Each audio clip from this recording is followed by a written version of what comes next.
You're watching Experience Comic Culture and Sales, streaming live daily to Facebook, YouTube, Twitch, and Twitter.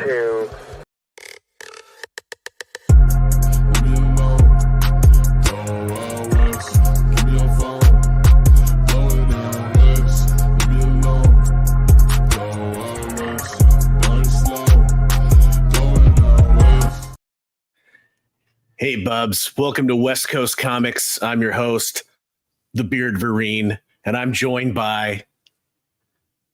the confused guy. That's right. I think somebody missed the memo about showing up in costume, Bub. I'm dressed as a functional adult. Yeah, that's a good one. That's a good one. Hang on, I got to put on my geek glasses or else I can't see. Oh, there you are. Yeah, it's this like is me. That's me. You know. Happy spooky season. Happy Halloween to everybody. I am low rent Wolverine, Cyclops hating. Yeah. Best I can do without a mask. We have a very, very, very, very appropriate spooky season show for everybody tonight. The primary thing we're going to be doing is we are going to be looking at, I've counted, it's close to 100 classic Halloween spooky season covers. So it's horror vintage stuff, horror modern covers, sexy Halloween covers, you name it, we've got it. So that's the primary thing we're doing is, Bigby put together a list. He put together a great list, I might add. I put together an okay list, and we'll go through ours and kind of compare. Some of these are kind of in order. Some of them are in kind of no particular order, but it should be a lot of fun. So first thing we always want to do when we jump into the live stream is we'll say hello to everybody who is nice enough to join the show. We got GT Key Comic, loving it, loving it. Richard is pulling up silver medal yet again, but hey, you know what? There's always next week. There's always next week, Richard. And then Renegade's coming up in bronze. Hey, bronze is not such a bad place to be in. Let me tell you. Christina's here. Hey, what's up, Christina? Glad you can make the show. Happy to have you here. Hopefully we can entertain you a little bit tonight. I know you were going through some stuff.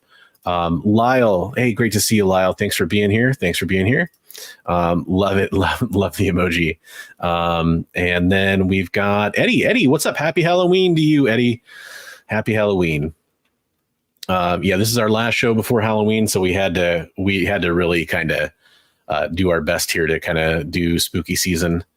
Collecting Casually, what's up, everybody? Hey, how's it going? Two of the best in the thumbnail. Yeah, you're 100% correct. 100%. Right. Yeah, they appear on lists. Let's put it that way. What's up, S-Von82? How's it going? Happy Halloween to you as well. Eddie Von B holding it down. Thanks for being here. So that's everybody sitting here. Well, if you come in later, we'll at least highlight your comments if we're chatting and let you know that we definitely see you. We appreciate you being here. We appreciate you chatting. We appreciate you watching on the rewind. The very first thing that we've been doing recently is talking about Heroes for Heroes, which is an event that's coming up on November 16th is the main auction. We're still holding it at the 525. So I'll just paste the link in the chat. I don't need to show the 525 for everybody, but I'll paste that link in the chat. So if you want to go check it out, if you want to go give a donation, you can do that. I do want to show off a couple of the items that came in this week, though. Do you want to see these, Big B? Oh, yeah. Sweet. I am saving that one for last. We had a few good comics coming from Time Pals podcast. They've been an awesome partner in helping us out. So the Time Pals podcast, go check them out. Instagram, YouTube. Let me make myself the large screen here. My camera's wanting to do a lot of white balancing, so apologies if it gets a little washed out. But we got the Tales of Teen Titans. Which number is that again? That's number 43. It's part of the Judas Contract series. Kind of a key book there too. Precursor to Nightwing, right? Yeah, and it's funny because they actually don't list it on the CGC label. I thought that was kind of interesting. But yes, it's when Dick Grayson finally becomes Nightwing, right? He's Nightwing next issue, I believe. Oh, okay. Oh, there we go. That's a little bit better. But yeah, kind of a key book, classic run there. Definitely a good one and high grade to have. He sent this, which I love these. I think DC Universe logos are really cool. He sent in one of the original 2-packs, which, there's actually a few different ways you could get them, but This was one of the original. Pulling on the wrong thing there. I have it in a bag of boards to kind of help protect a little bit more. Still has the Toys R Us logo on it, or the sticker. I mean, right there. So minimum $3 value. So we're gonna do a $3 start on that. So right there, baby. Yeah. So you get issue that's 53, but you also, this is the really cool one. Oh, hell yeah. Logo. Hell yeah, exactly. Yeah. Destruction of Coast City. Yeah, which is very appropriate for Best Coast Comics. Yeah, I love that cover. Great key issue there too. So that's really cool. And then got some. I don't think I showed these yet. There's 3 J. Scott Campbell signed X-Men Black slabs. So this one's an 8.5, but you can see that gold signature there. J. Nice. Scott Campbell's cover and signature. X-Men Black Mojo #1. And then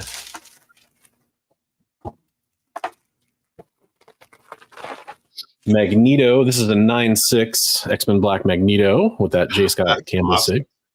I love that cover. That's so cool. I'll kind of let you shine the signature there a little bit, then I'll show you the cover without the glare. And then, not to be outdone,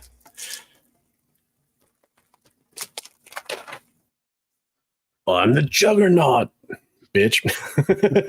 9.8 on that one, by the way.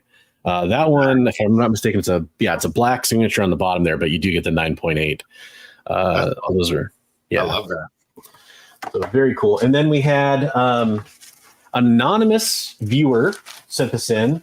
They wanted their donation to remain anonymous, but they are a veteran. I will say that much. Oh, yeah, really getting. That's weird. That's doing that. Sorry about that. But yeah, they're a veteran. So I thought that was really cool that they decided to send in a couple donations as well. This is a Frank Cho wraparound cover. Wow.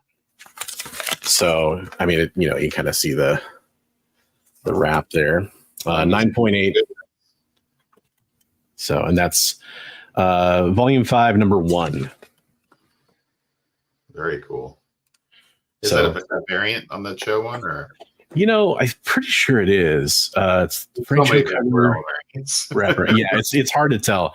Dynamite, no stranger to doing the variant covers. As viewers, I didn't say at the beginning, we are streaming over on Big B's channel, my channel, and over on the EXP, which you see a lot of Dynamite content on the EXP. By the way, Big B, didn't you have something happen recently on your channel you wanted to mention?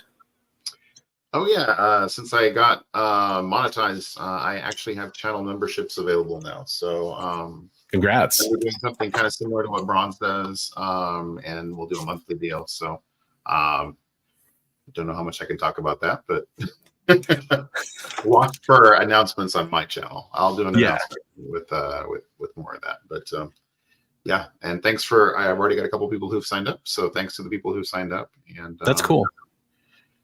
And we'll just say odds will be good because we're just starting out. Yeah, that's awesome. Well,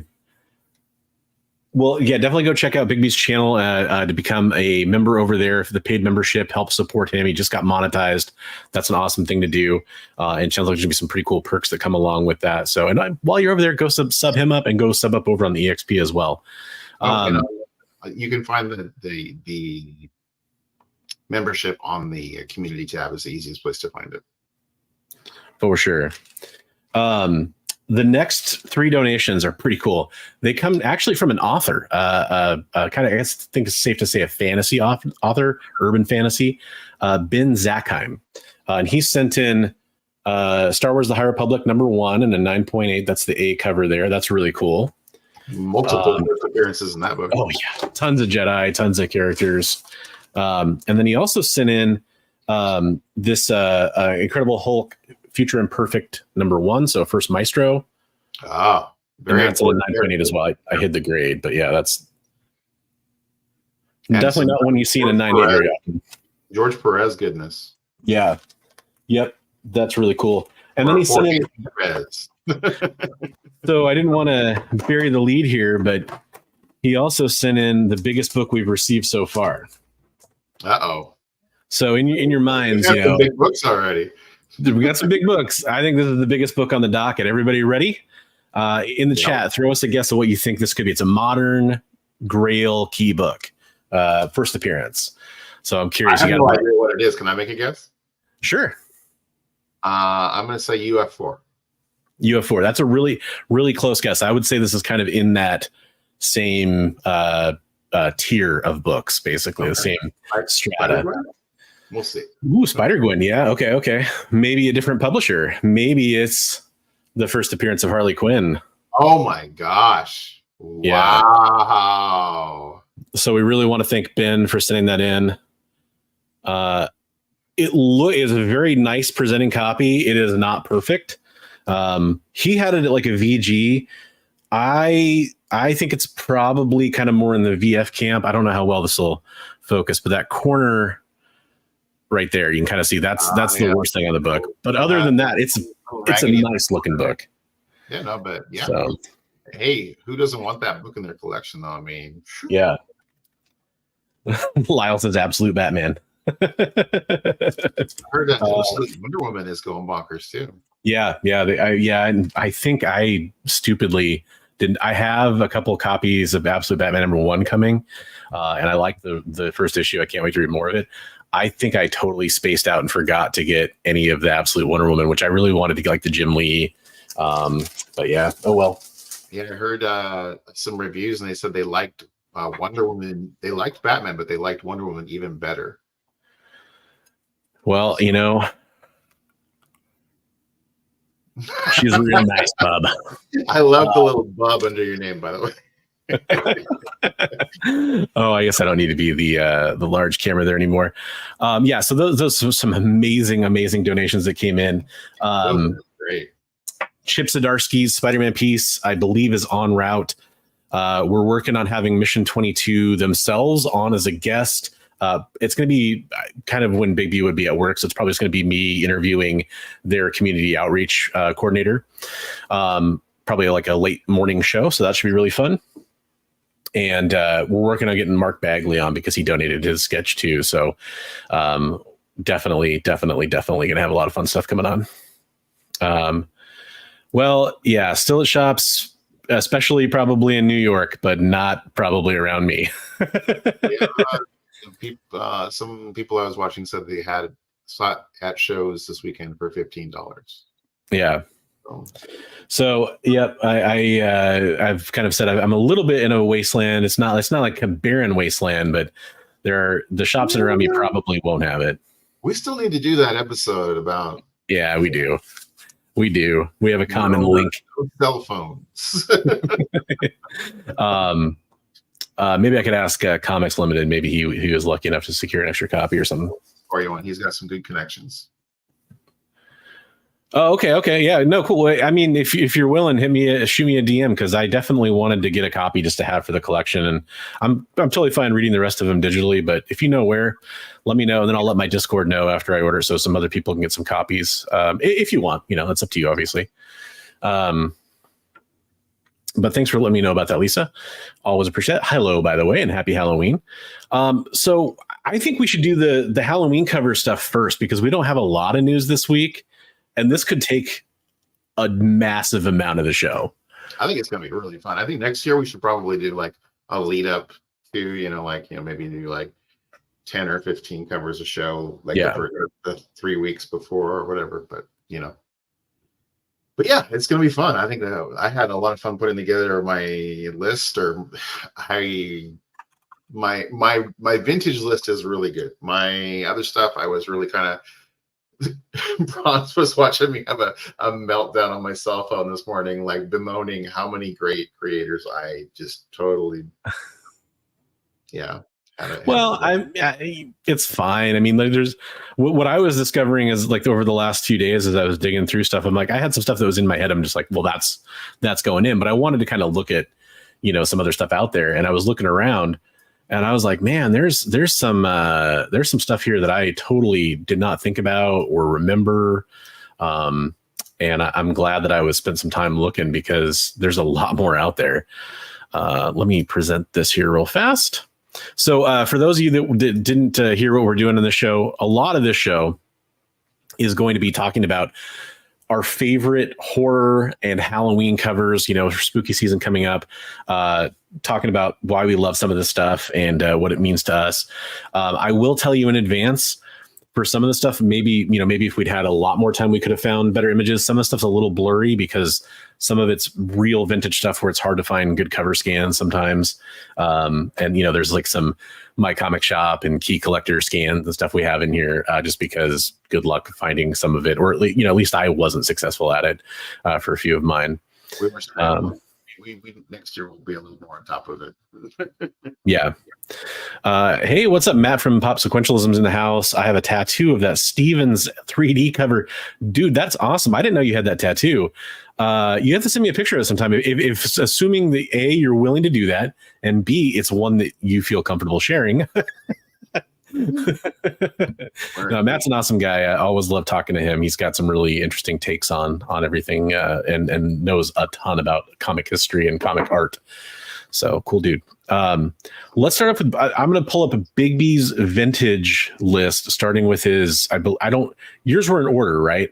Yeah, I did them in order. Okay. And I've got like some notes here about who's what. So this is my, my honorable mention out of my top 10. So Super Mystery, I just love that. Whoop. Sorry, I'm trying to make this like, nope, that doesn't do it. I was trying to make the screen bigger there. Sorry. Well, kind of. That works, I guess. Yeah. So, yeah, it's a giant paper cutter sort of guillotine thing. Just kind of pretty horrific in its, yeah. So, great comic. It is by Ace Publications from 1943. Louis Verstadt. F-E-R-S-T-A-D-T. Verstadt. Right on. So, yeah. So, pretty cool book. Hey, and it's got 16 extra pages, so you're getting that value. Look at the guy skewered in the background. Let me see. Some of these, I know it's going to be tedious to like zoom into all these and everything, but I'll kind of just hang in there watching the phones. Hey, what's up, Son of Crom? Welcome to the show. Glad to have you here. We're talking about some of our favorite Halloween spooky horror covers. This was Bigby's honorable mention, so let's move on. I hope I did this in the right order. I believe this is number 10. Yeah, Worlds of Fear. I love that cover. The guy's got no eyes, and everything is eyes all around him. Just it's very freaky. Norman Saunders cover by Fawcett from 1953. Just one, yeah, great horror cover. Stories of weird adventure. So that's Worlds of Fear number 10. I guess you better watch out. Or well, he can't really. I think somebody stole his ability to watch out. Well, I'll keep an eye on him. All right, here's number 9. Number 9, astonishing number 30 from 1954 by Atlas.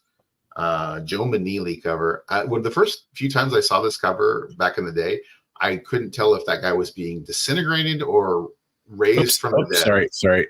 Well, spoilers. Yeah. So, but yeah, so you got some sort of outside force, extraterrestrial possibly, raising this dude from the grave. Yeah. That's a cool one. I hadn't seen this one before. I really was happy to see this. So, spoiler alert for real. I am not a very big like golden age guru kind of guy. I don't know a lot about some of these pre-code horror books. It's an area that I just never had much exposure to. So it was really fun doing this and seeing some of Bigby's picks and kind of. And so until you start looking at the price tags, you're like, oh God. Yeah, exactly. All right, you want to move on to the next one? Yeah, let's see a commentary on that one. But yeah, it's an early Atlas, Atlas, the company that became Marvel. So and Joe Manili. Nice. Tomb of Terror. So I found out that I love Lee Elias artwork apparently because a bunch of the other ones from here on out are going to be Lee Elias. But so Tomb of Terror number 16, 1954 from Harvey. Also, apparently, I love Harvey horror comics because I didn't realize how many of the great horror books, pre-code horror books, were Harvey books. Yeah. So Tomb of Terror number 16, 1954. Harvey Lee Elias cover. I just love the artwork. There's a lot of covers in the Golden Age, the pre-code horror, that have to do with drowning, or and they show that above and below the waterline kind of artwork. But I just think that one's a great one with the zombie there strangling the guy, and the zombie doesn't have to worry about breathing, right? Yeah, he's good to go. He could be there all day. Submission by sleeper hold there for sure. Right. You got the girl in the red dress in the background. And feel free, anything you have to say about them, Bronx. No, for sure. So it's funny. I came across a lot of the same ones, and I was looking at them earlier too. And you'll see a couple. We'll share them. But yeah, this was one that was kind of on my honorable mentions. I ended up with way too many. It was hard to make cuts. I was like, okay, well, I really went kind of with what appealed to me the most. Yeah. So. And you really love drowning people. I mean, that's just why. If there's one thing I know about you. Well, shh. Down low. I love this one because it's kind of a twofer. Yeah. So this one how often do you get a book that you could use for Christmas covers and Halloween covers? Yep. Apparently also I love Johnny Craig. Love his artwork. And that one I just love the motion, the anticipation and the motion. It's just like, you've got that whole he's got the posing is just so good. And tells the entire story there. So just an amazing cover. So that is Vault of Horror number 35 from 1954. EC Comics, Johnny Craig. A lot of these you're going to see are right in that 1954, 53, 54, which is like, they were really pushing the envelope, and that's why it all came crashing down. Yeah. No, this is a real cool one that I absolutely I dug it a lot. I can't. So it's kind of blurry there. Is that just design on the tag? I know it says Merry Christmas, but is it signed? To my something, to my, I can't remember what the rest to is. My wife, I think maybe. Okay. Merry Christmas to my wife, and he's gifted her a casket. So when we do Christmas covers, I'll just pull this one back out for Christmas next time. Yeah, there you go. Yeah, we'll definitely do something about this, like along these lines for Christmas. All right, number 5. Witch's Tales, also from Harvey, from 1951. Howard Nostrum cover, and issue number 35. Harvey again, like you're saying, how crazy that they pivoted to. Harvey was the people who were doing like Richie Rich and like Dennis the Menace and stuff, right? Rich and but this is the kind of stuff they were doing back in the day. By the way, if you're watching on the West Coast, this is like 3 minutes away, so we'll find out real fast. I just noticed the witch. Oh, that's the witch in the logo. I was like, "There's a witch in the background." It's in the logo. Yeah, so, and then the cat there. That's cool. Or is it a rat? It's like a rat. But yeah, love the guys. You can just imagine the sound that head would make clanking around in that bell. Instead of a clapper.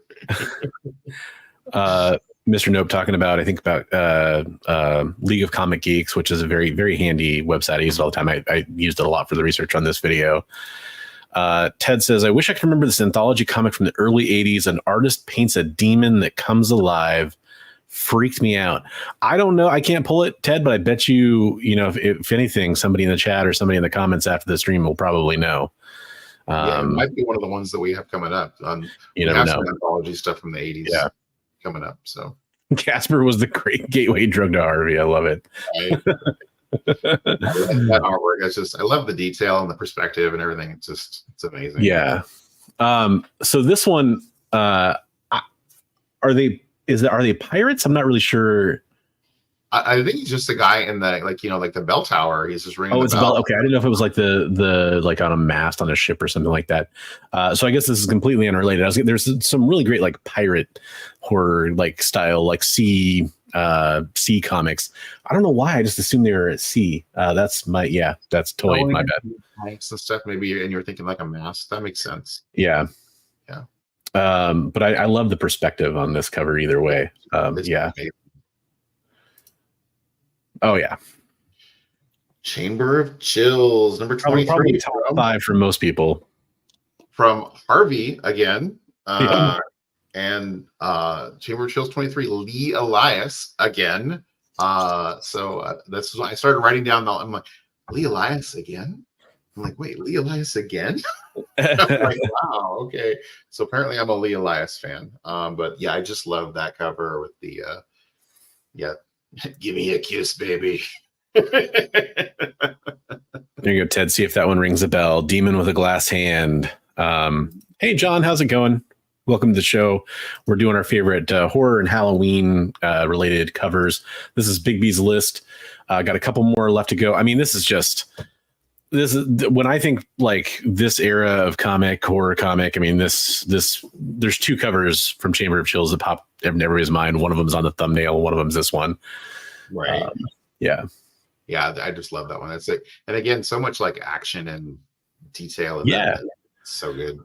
Yeah. The rumpling of the clothing and everything's just great. Yeah. Hey, Venus. Another give me a kiss, baby. Give me a kiss, baby. The kiss of death. Right. So we got Venus number 19, Bill Everett cover from 1952 from Atlas Comics. So very cool cover, another big classic. Yeah. I mean, I get maybe the face might have tricked her, but I mean, the hands.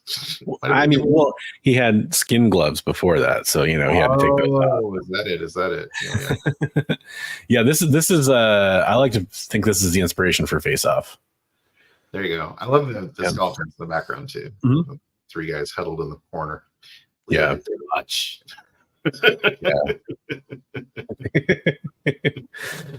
I'm your Venus. Nobody wants to hear me sing. That's cool. Yeah, it's great. That's great. Yeah. Classic. Hey kids, don't play with uranium. Radium. Yeah, the radium. That's it, radium. It comes in the Cracker Jack boxes. Just don't play with it, right? So some of that white heat. Yeah, Black Cat Mystery number 50. Lee Elias. 1954. Harvey.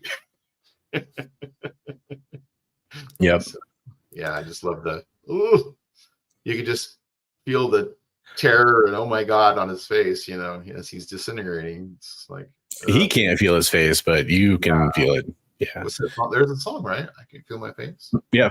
The Weeknd makes a rare appearance. Yeah, I love Weeknd. I mean, that covers, horrifying, but great. Yeah. Yeah. That's it. Yeah. There you go.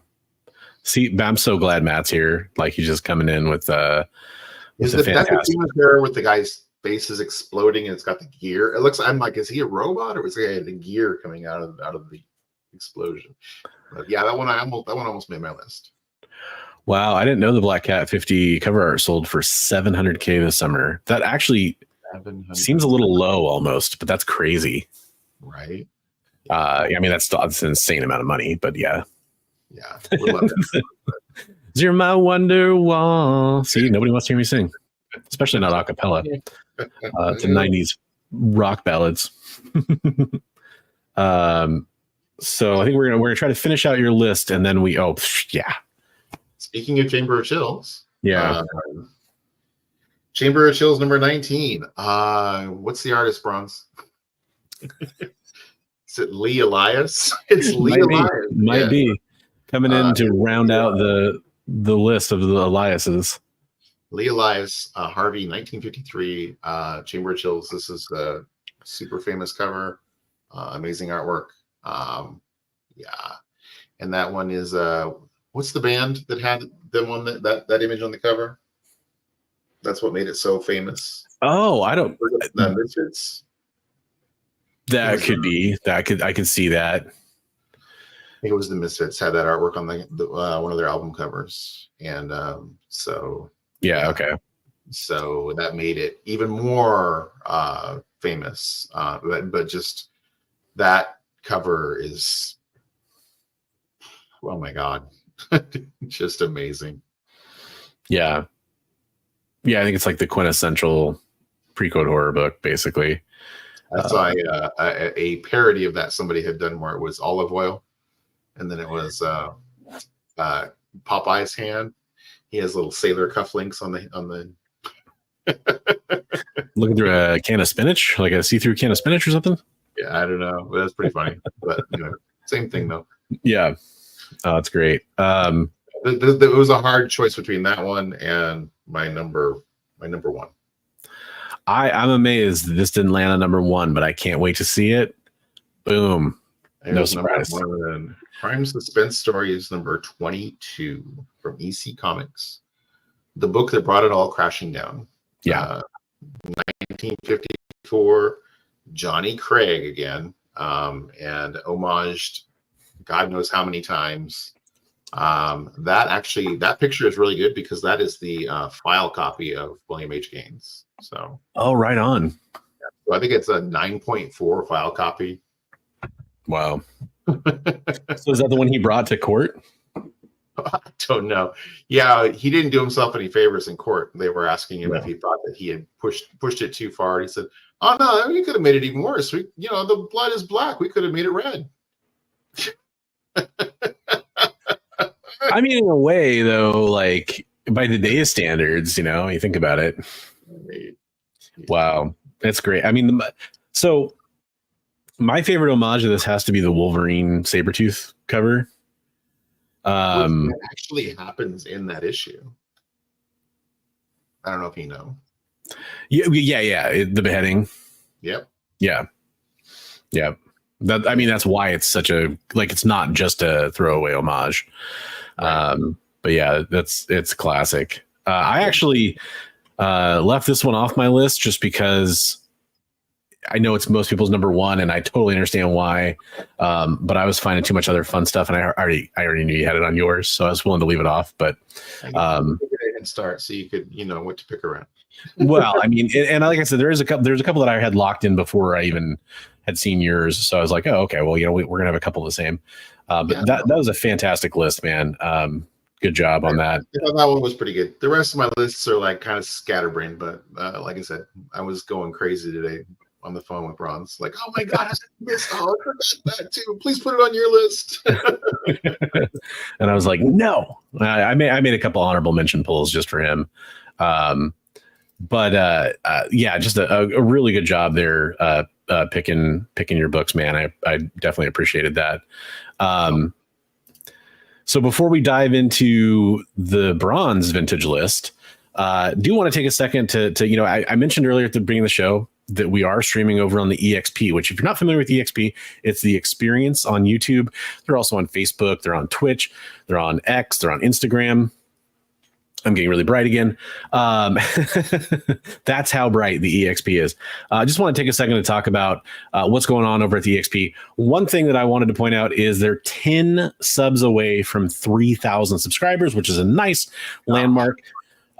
If you're familiar with what Kyle, the producer from the EXP, used to talk about with me on the Devil's Advocates, the higher subscribers they get, the more content they get freed up to do. So they have milestones in place, and it kind of unlocks new content that they want to put out on the channel because they just kind of have benchmarks. We're like, hey, we get to this many subscribers, we can unleash this. So definitely go sub them up. One thing I wanted to mention is one of actually the producers that's on our show right now is going to be on a show tomorrow at 7 Eastern, 6 Central. That's Jay, by the way. If you don't know Jay, he's in the chat as well. He's going to be on Minute to Skim It, which is a really fantastic show I recommend checking out. Minute to Skim It is basically like, when you read like the capsule or synopsis reviews on like a TV show or a movie, like on IMDb, it's kind of like that. They quickly skim through all the new releases that they want to check out in a given week, and they talk about a bunch of them, taking turns with a Jen from Space Cadet, who's on there as well as Kyle. And definitely recommend going and checking out that show. It's a really fantastic watch if you want to learn about some of the new releases without having to watch like a really long, drawn out review video. You just want to kind of quickly hear about, was it good? Was it fun? Should you keep reading it? It's a really good way to do that. So highly recommend checking it out. Jay. They review, he just rambles and talks about the pretty art. Well, the pretty art is part of it. I mean, I would argue probably 90% of the people watching this right now are cover buyers anyway. So there you go. I could say that pretty confidently because I've been around comic books enough to know that's pretty much true for most people. What's inside has to be good after that, but that's still how it usually works. Why is that? See what you're coming at it from a fresh perspective, like what your picks were for vintage. Oh, cool. I'm excited to show them. If I can get my, there we go. For some reason, StreamYard wasn't recognizing my list. Okay. Oh, wow. That's beautiful. So full disclosure, as I mentioned before, I am far from an expert on this era of comic books.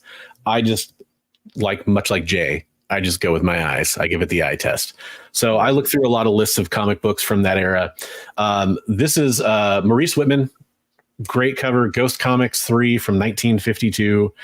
I just thought it was the use of color, especially this is a really nice scan, but been a really nice copy to scan from. Beautiful. Yeah, the color. I mean, the composition with the levels of the layers of detail kind of reminds me of some kind of more modern digital art, but really the digital art reminds me of this. I'm just saying it's composed really well, but very cool. Very cool. I know nothing about the guts. Controlling her. He's making an X on her forehead with his finger. Right. I mean, and I love how the flashlight is just like kind of perfectly framing. And then there's the X there. It's all good. It's all good. So it looks like the condition on that book is fabulous too. I know. Yeah, and that's part of it. Some of these you find the cover and you really like it, and then you try to find like a good image to represent it, and it's like, unless you're just straight up showing somebody's listing for a really nice copy, it's really hard to show it. Didn't do it justice. That's my honorable mention. Before I get to number 10, which I'm going to start with Bob Larkin, Marvel Preview number 7 from 1977. Marvel Preview presents Satana. This is from Marvel, so it's a very, very nice kind of render digital copy scan. That's why it doesn't have the barcode box or anything like that, but just a really cool cover. You do have like still plenty of the gore for people that are into it. A little bit later into what we considered the vintage era, so I almost moved it away from vintage, but I just loved it too much. This is one of the covers. I felt bad because I skipped silver and bronze really completely, and so that was. And that's why I kind of went back and grabbed some of those, because I was like, all right, well, first of all, it's the stuff I know a little bit more, right. But I knew we had such good representation on that end of things. So that one is also important for another reason. Do you know what the other reason is for that one? It's the first appearance of Rocket Raccoon. Oh, right. In a magazine, yeah. Okay. Yeah. Yep. Rocky Raccoon, but yeah, Rocket Raccoon. So. Yeah, for sure. I just love it. I'm looking for a nice copy of that one. Yeah. Man, if I found a copy that looked this good, I'd be super. My next one, I had to, I'm a Marvel guy. I had to do my best to get some Marvel books in here. This is, again, kind of near the end of what I would consider the vintage. We kind of called 1980 and older the vintage comics. Right. I just, this is maybe not as good of a actually scary cover, but I mean, to get, all these characters on the same cover, the Legion of Monsters is just classic, great stuff. It reminds me of like the Monster Squad or all these great, things. Yeah, it's cool. I love that Ghost Rider is the one telling them all to stay back. Yeah. Ghost Rider's scared. But like Ringside saying, my lady and I love these Marvel horror books, good stuff. This is absolutely like the epitome of like Marvel, kind of Bronze Age horror to me. Just this kind of stuff. Love it. Tarot Witch of the Black Rose, definitely one in the modern. Yeah. Yep. Had to go with this one, Bernie Wrightson. Love that. Secrets of Haunted House 5. I think this was 1975. Look, jack-o'-lantern, possessed cover. Like, how can you go wrong with that? It kind of speaks for itself. I love it, especially since, to me, like, again, we'll probably do another one of these next year or something like that. This is definitely very Halloween, Right. So I got a Wrightson jack-o'-lantern cover in a collection just recently. Here, let me. Oh,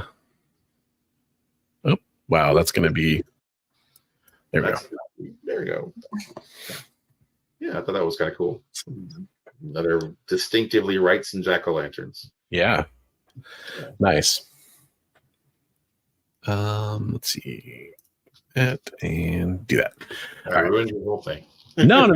It's just, it's a little unwieldy in my opinion to like kind of properly switch to who's the larger and all that kind of stuff. Right. Maybe there's a smoother way to do it. I just don't know. That was a great cover though. I love the light coming across the. Yeah, it's like a very dark cover, but then still has good lighting too. But it's got to be a pain in the butt to look for a high quality. You can just see all the ticks on the black everything. This is I grabbed a digital scan of this. Should have just pulled my copy out and taken a photo. But look, I said I'm a Marvel person. I'm particularly an X-Men person. So you get, the monster, Frankenstein's monster on the cover of X-Men 40. I showed this comic off when I turned 40. I bought a mid-grade copy of it.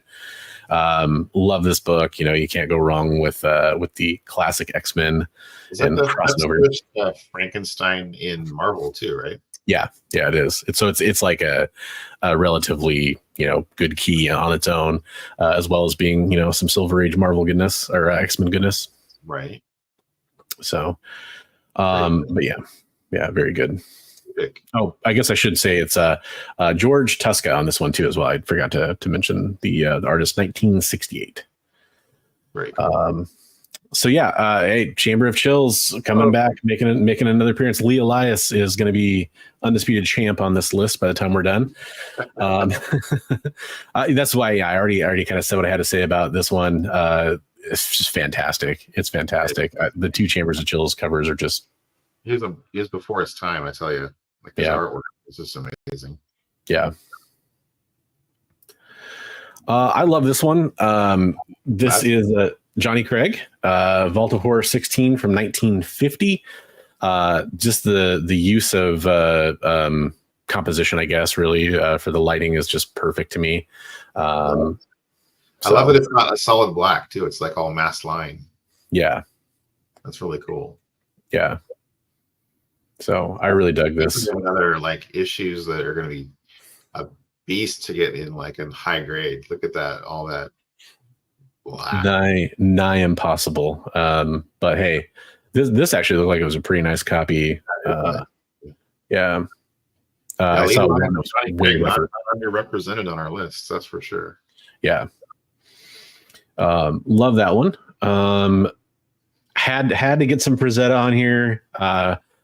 That's amazing. Yeah. This is really fun. I wish I could have found a clearer image of it because it's definitely a little grainy on the photo.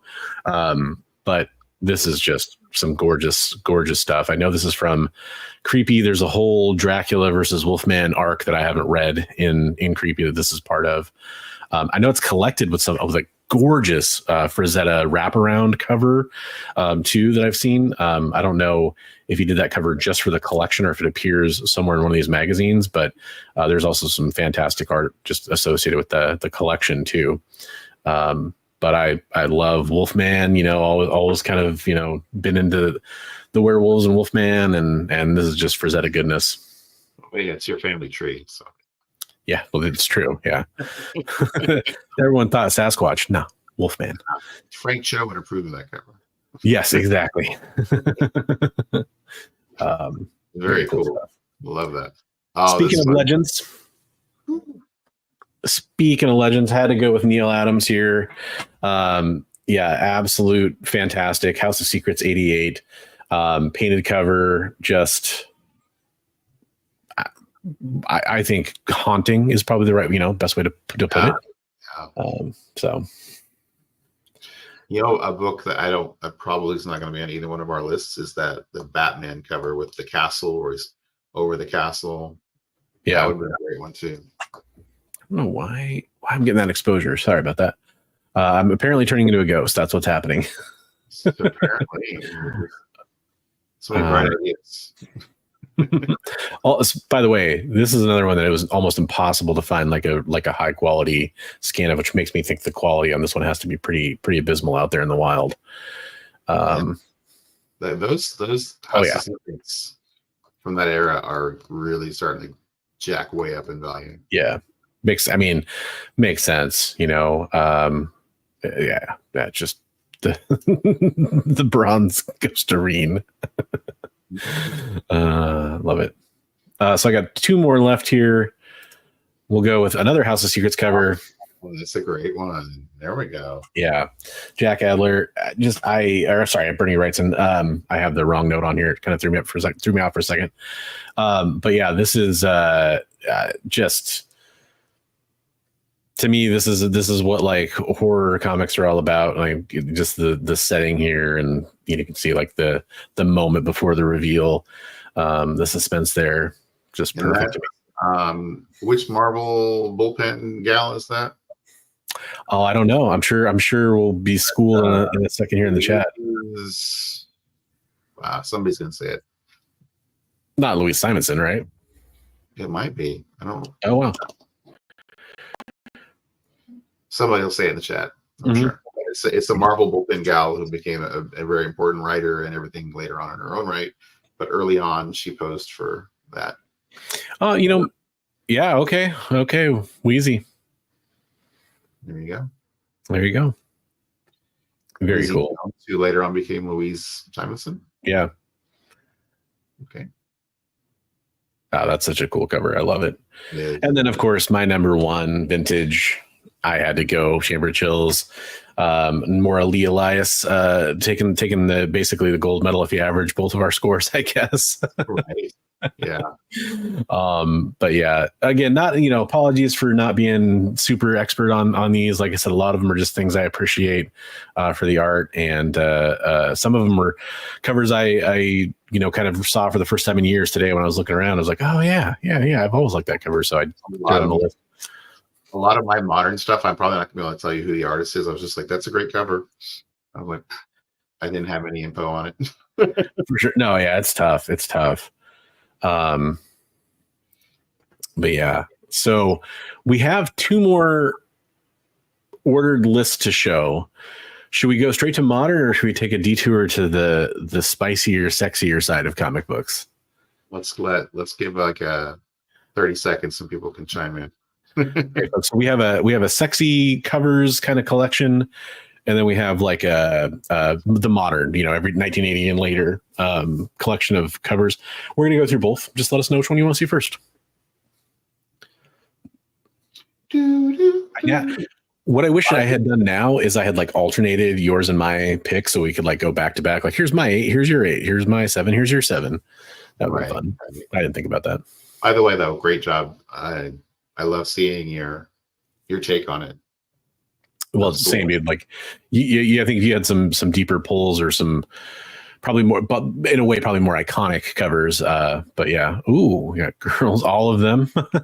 All of them. Well, the only boat we've got so far is girls. I guess we go with the ladies. Okay. Watch the next 10 are like modern. Right. Sexy. Well, there we go. It's becoming official. All right, let me pull up your list. This one, I hope it wasn't in specific order because I just put it in the order you put it into our chat. It wasn't in any specific order. It was just like, okay. Oh, these are good. So. Whoa, that is a weird format. Let me fix that. Super wide. Okay.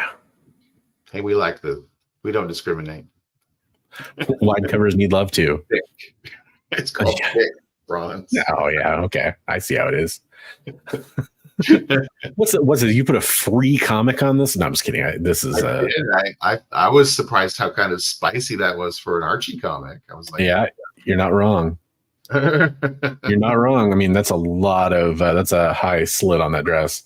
And a lot of cleavage showing. No, that's true too.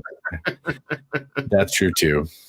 I was drawn by a hack though. A valuable book or anything? Yeah, what a hack! What a hack! But actually, really beautiful cover. Yeah, it kind of reminds me of almost Mignola-esque in the composition. But yeah, I just thought it was a great art. And by the way, there's some amazing, the Archie horror stuff. They go hard, like in the horror stuff. It's pretty crazy. Yeah, I got a bunch of it in some of my stuff I've picked up. I'll have to show you, Bronze, when you come over. But there's a ton of really cool covers. Nice.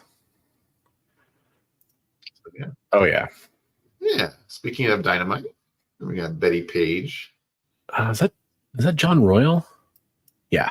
Yeah, there you go. John Royal, Betty Page. There you go. Big old jack-o'-lantern in the background for the moon. So. Right. A big old jack-o'-lantern in the background. I gotcha. Yep. That's what I was thinking. Yep. Yeah, I was totally. But my focus was on the jack-o'-lantern in the background. That's no moon. No, I think that's a really cool cover.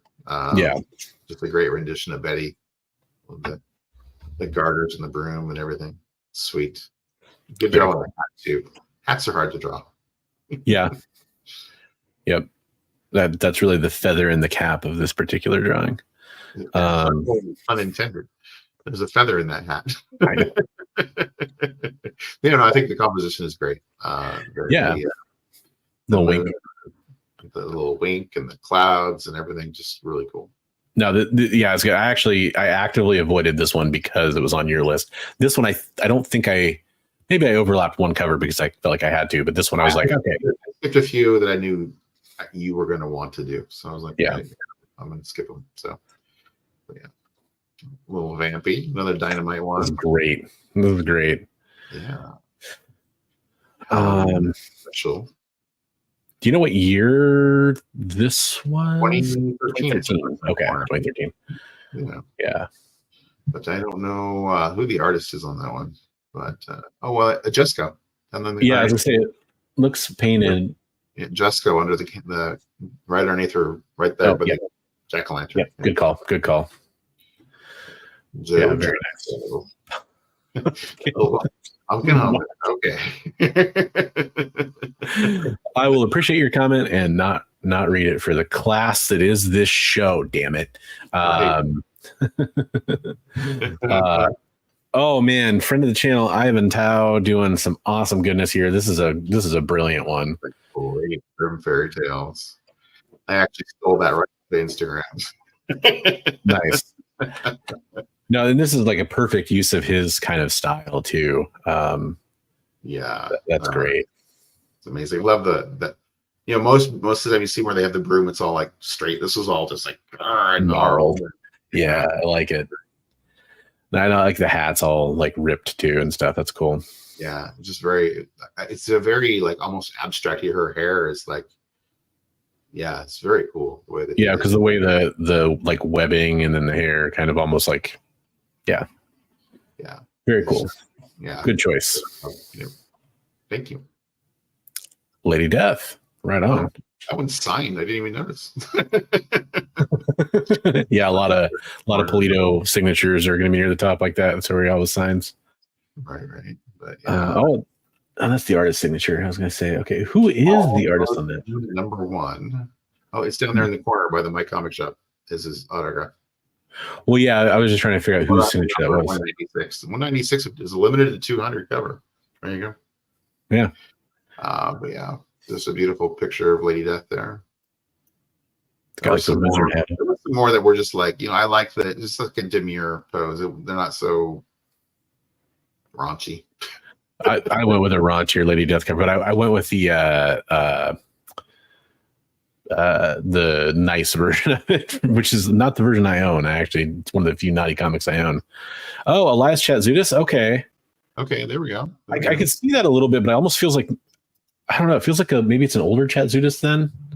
Yeah, it's beautiful though. I love the color too, with the fall colors and everything. Amazing. So very cool. Amber Ayrton, Nocturnals. That was a cool one. Not so sexy. Yeah. Not as sexy, but definitely. I like that sexy scarecrow in the background. Yeah, there you go. I like the aggressive line work. No, he's amazing artist.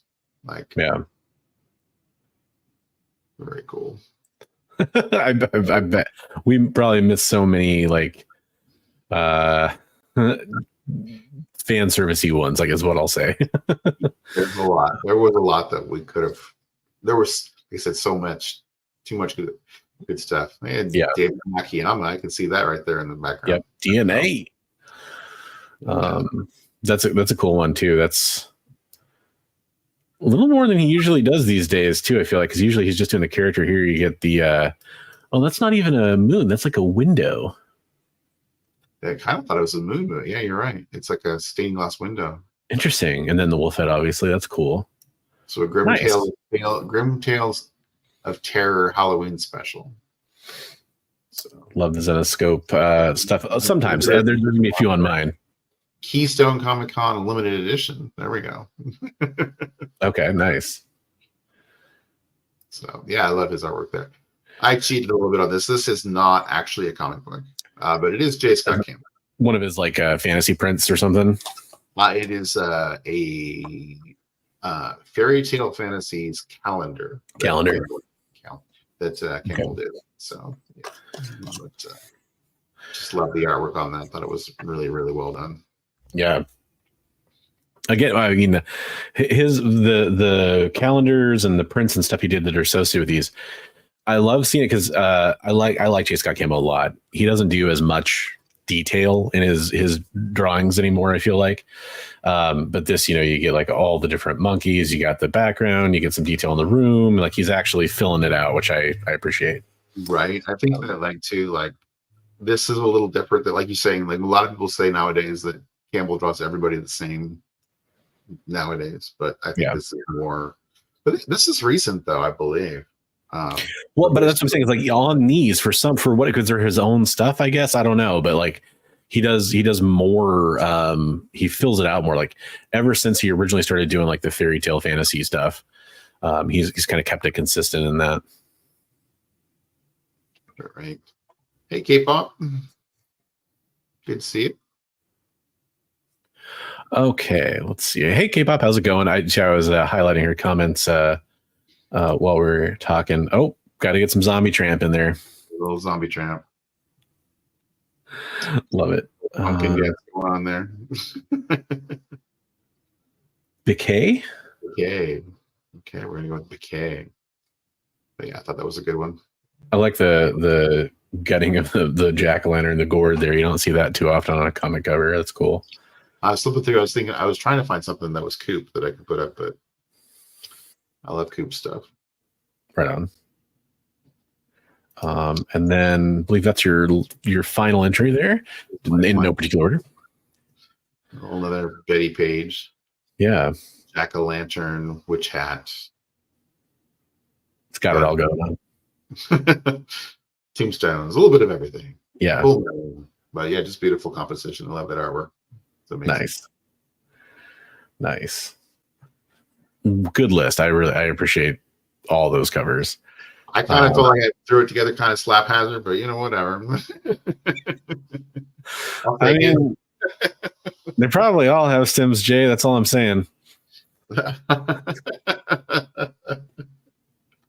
He's got that one. That lantern has a pretty good smile on him, so Yeah, I mean, he's got the eyebrows now. He's definitely pleased. I'm looking forward to seeing, because this is your area of expertise, so I'm looking forward to seeing. Well, I do have some. So, I took maybe a little more effort on this list than some of the other ones because I have a reputation to uphold. Even though I'm not, it's funny. Like I have a couple of these kinds of covers and stuff, like the full full jack-lanterns. I don't know what else to call it.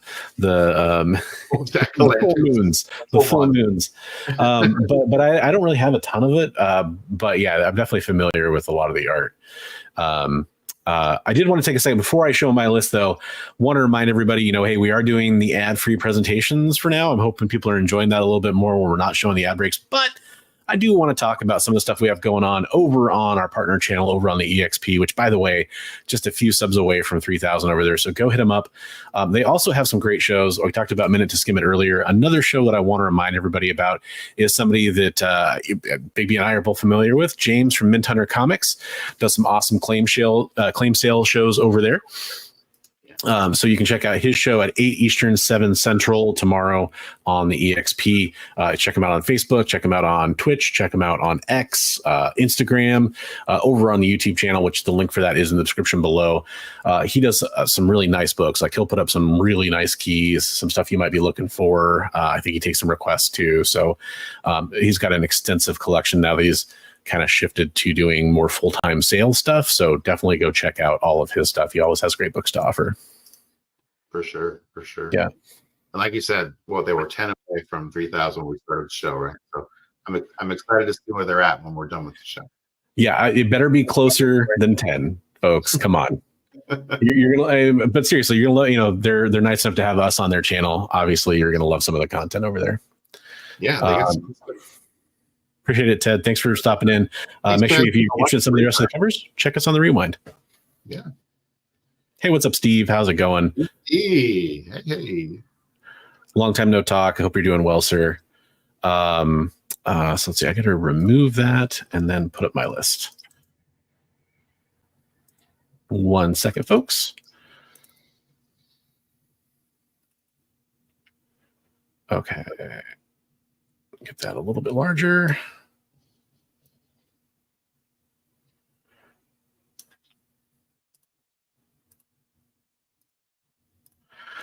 Okay, so my list starts with Zenescope. So the art for this was shown to me a long time before the cover went up, because I know somebody who's familiar with this artist, Marissa Pope, and basically is friends with her, or at least professional acquaintances with her.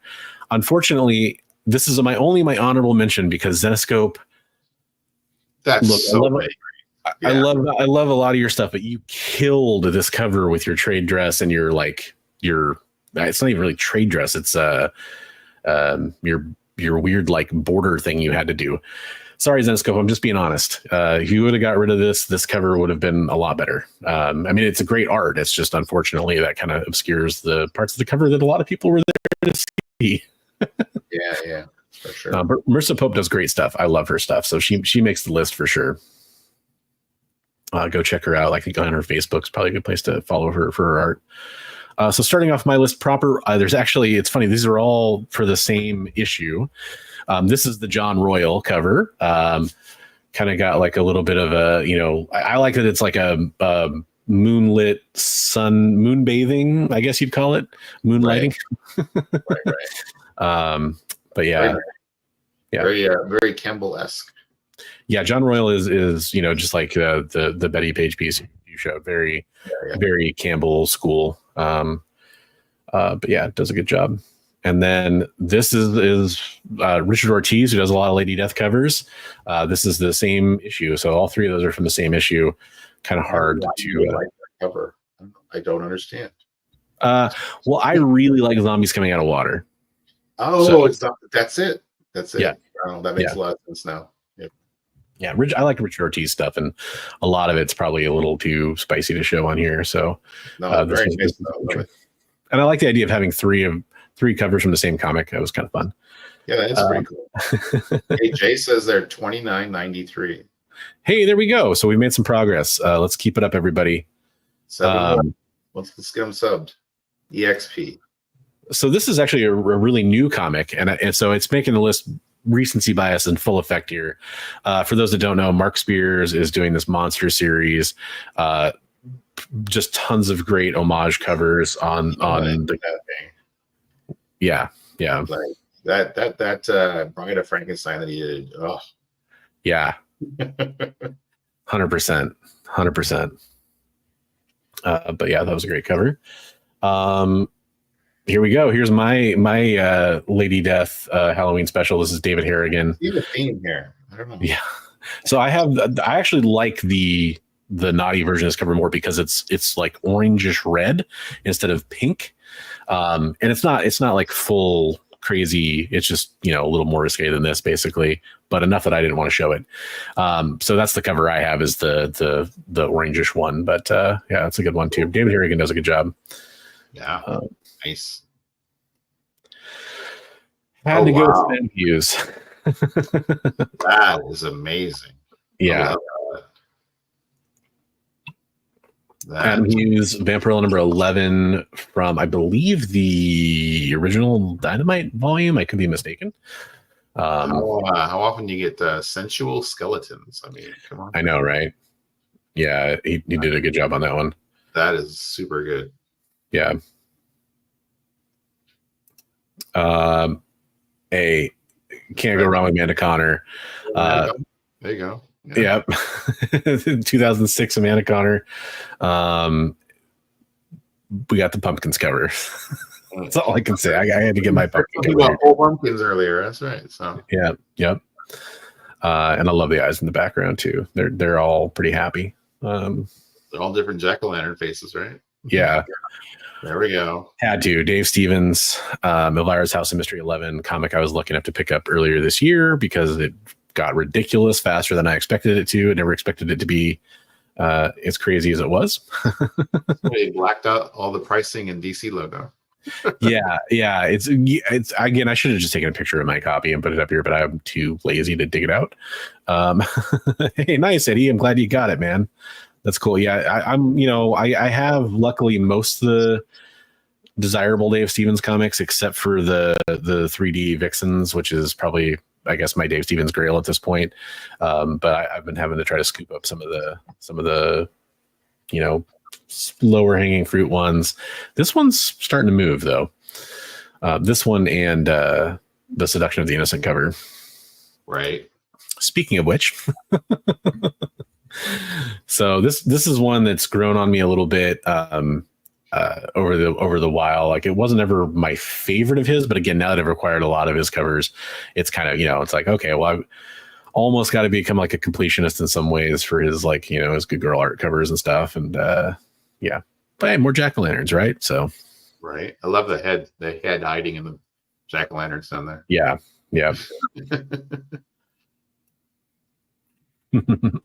Good stuff. And then Tim Seeley. Ooh, love that cover. Yeah. This is a surprising one out there for people looking for kind of modern, sexy art covers. This one still demands a premium. Really? So, I got that in the collection. I didn't realize how it's pretty valuable, huh? Maybe it's just because of the season or something. When I went and looked, I was like, oh wow, it's actually going for more than I expected. I can't remember exactly what, but it was more than I expected. But that's a cover that's kind of always been in my mind. It's amazing. Yeah. And then last but not least, had to get some more Frazetta on here.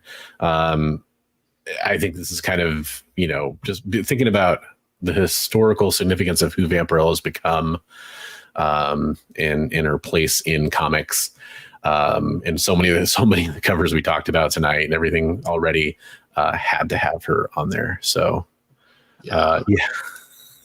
Good point, Matt. Good point. No tats. Or maybe they're all in the front. Who knows, right? Well, next time I talk to Tim, I'll ask him. But yeah, and then this is another one, man. Like, besides just finding like people's listings for sale, good luck finding a nice photo scan of this. I was kind of surprised. But yeah, it's definitely, this is one that I actually would be hunting for real, even though it's a real big boy book, but still, it'd be a fun one to get. A friend of the channel, Ryan from Automatic Comics, got a collection recently with like a huge run, and that was in it. But real high grade. But the photos didn't do it justice. So they were all in milky, wrinkled up bags. But when he got them in, he was pulling them out, pristine book after pristine book, like nice, getting them all slabbed. So very cool. Well, we have more and more and more to show, so let's move on to the modern books. We're going modern. I did one that was modern Marvel DC, and then I had the other random hodgepodge. So, and you actually had. I made an executive decision because we had so many covers. You had one that was like trade and version, and I just showed like the trade dress just so people could see what it was. That's okay. But yeah. Mike Mayhew, first appearance of All Hallows Eve. Yeah. This is my favorite cover appearance, or favorite cover of hers too. It's really a good one. Yeah. No, she has had some staying power as far as a character. Yeah. Still sticking around. I think it's kind of a cool character. Yeah. Kind of an interesting power set. Like she has different masks that she wears that give her different powers. So yeah, I know when she first showed up in solicitations and stuff, I just expected her to be like a female goblin kind of clone almost based on the look, but she actually does have more going on, which is pretty cool. Yeah. Yeah, love that one. She's kind of a hero too, right? She's not a villain. More of a little more of an anti-hero kind of. Yeah. Mm-hmm. Another really good one. Bronze was giving me a hard time. I was like, oh, cool. I was like, oh, All Hallows Eve cover, All Hallows Eve cover. He's like, when you see so many All Hallows Eve covers, you just think about all the great covers you missed. Well, especially with the one they had the trade and the version, is like that's maybe a lot. That last Mayhew cover, Pop was asking about. That was actually one of his signed. That's actually a real signature. Like a glow signature or whatever he calls them. Yeah, from his to a customer. So he's one of those guys. Luckily it's an option. He's one of those guys that gives you options on different signatures, Matt. And I did select one of his. He did a Bo-Katan cover, and he did like a black saber style signature on it. And I did that because I thought it looked pretty sick on that cover. So I'm sure if it was, actually you can see his subdued signature down there in the lower left right there. So. Yeah, his kind of regular signature. And he'll do like your regular signature too. It's just you get options, and they usually cost a few more. Kind of like Clayton Crane does a bunch, and there's a few other artists that do that too, of course. But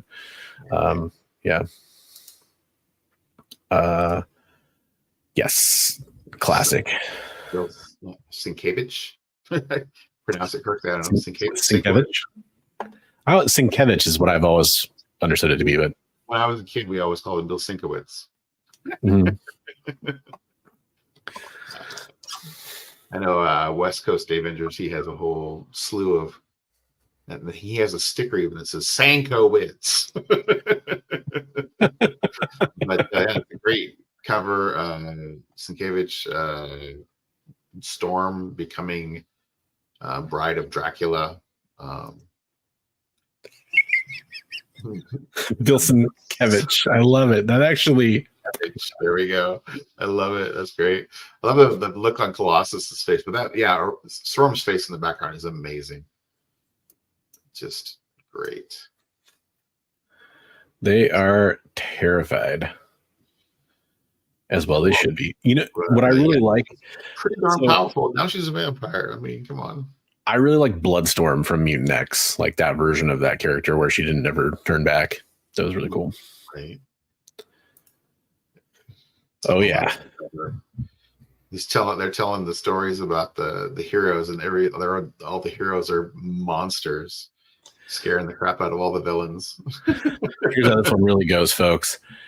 And then there were 52 comics. Ooh.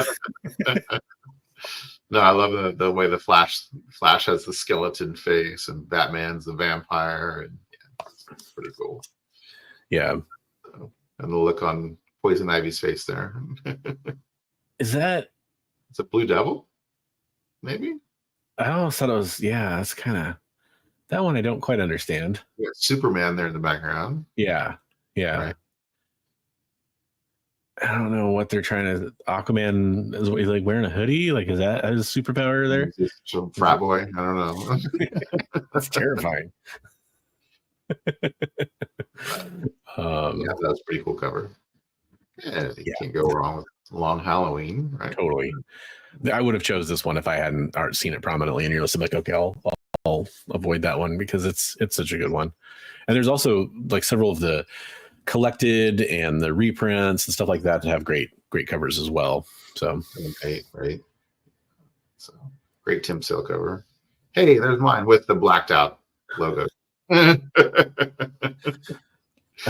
that is DC actually. So yep, DC.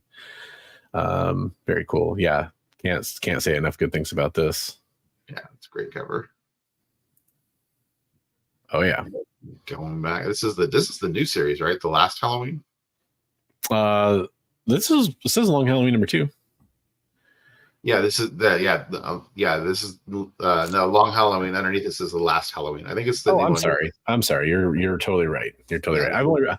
The only I've read Long Halloween. I have issue 1, and I have like the collected blue Batman cover where he's got like the calendar days or whatever falling in front of him. I've never collected it. Is it Campbell? Does it say down there? Yeah. For Tim, by the way, too, which is cool. That was nice. Yeah, because they'd had different artists try to fill in different issues, if I'm not mistaken, for this one.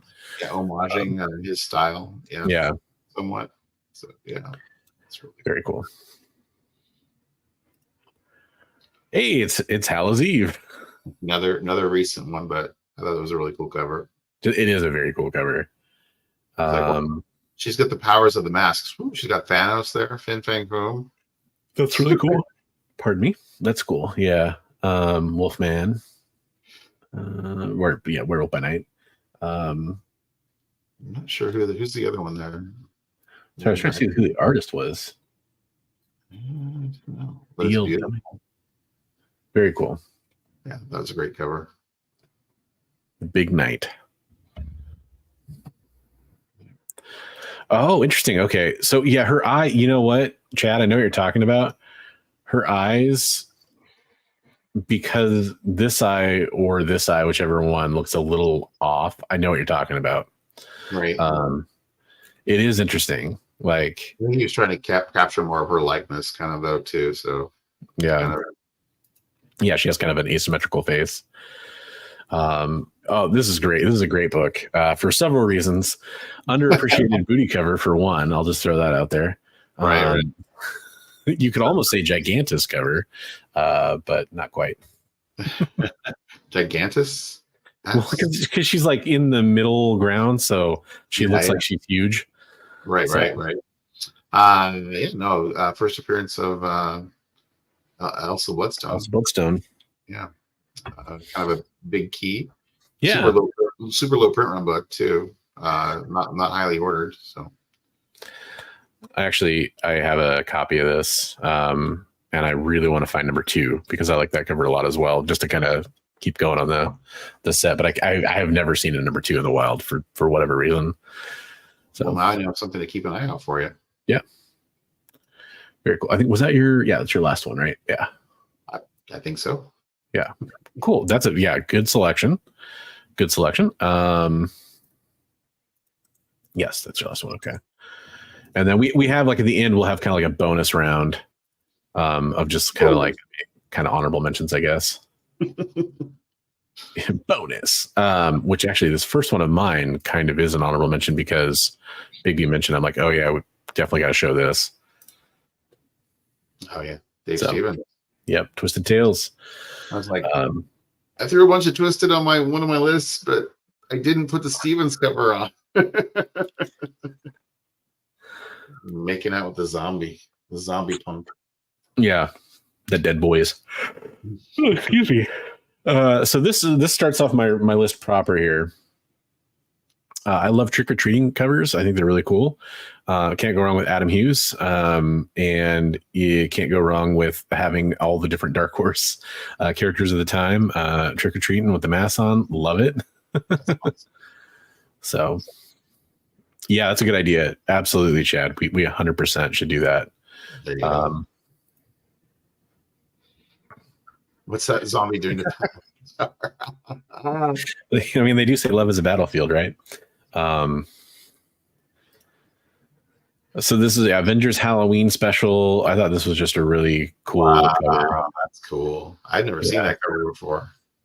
I'll zoom in on the kids real fast because you kind of see, like, again, it's kind of like a trick-or-treating cover in a way because there's a bunch of trick-or-treaters. And then I love the look on their faces. That's great. Yeah. And then you got all like the oops, oh hey, whoa, sorry. But you got all the jack-o'-lanterns with the different characters carved into them. I love like this like angular rain coming down from the moon, almost like a additional sort of source of light, almost in a way. You got the Venom scarecrow, very cool stuff. Love it. That's so cool. This Jeffrey Shaw was the artist on that one. This Taskmaster, that one in the foreground, right? Is that who that is? I thought the Punisher skull. Is it Punisher? I mean, it looks like the kind of like iconic like curl skull thing to me. I was thinking that was Taskmaster. Taskmaster was one of the. Is he Savage Avengers? He was in there for a while. Yeah. We talked about it earlier. The Bride cover from Mark Spears Monsters had to make the list on this kind of modern classics. That's so good. This was 100% on the list. The only question for me is which one was I going to put on. Have a good night, Eddie. Thanks for watching along. Looking forward to seeing what your thoughts are on the rest of the lists we show. Yeah, absolutely. The nicest guy in the industry, Arthur Sidem. He was nothing but nice to me, but I've heard lots of bad stories. Right. But so many great, zombified homage covers. I being an X-Men fan, I love I think it's issue 3 it's either 2 or 3 for the X-Men 1 homage. There's the Hulk 340. I mean, there's just so many, right? Like you pick your favorite Marvel cover, and it's been homage to the Marvel Zombie series, but can't go wrong with that one. Yeah, love that book when it was coming out. It was amazing. It was kind of groundbreaking. Yeah, definitely. Speaking of zombies, it was hard to pick just one Walking Dead cover, and honestly, like 19 kind of came to mind because it's the armless, jawless walkers, which Michonne. But this one, just because, being a dad, all the zombies, Carl surrounded, the wraparound cover has a lot going for it.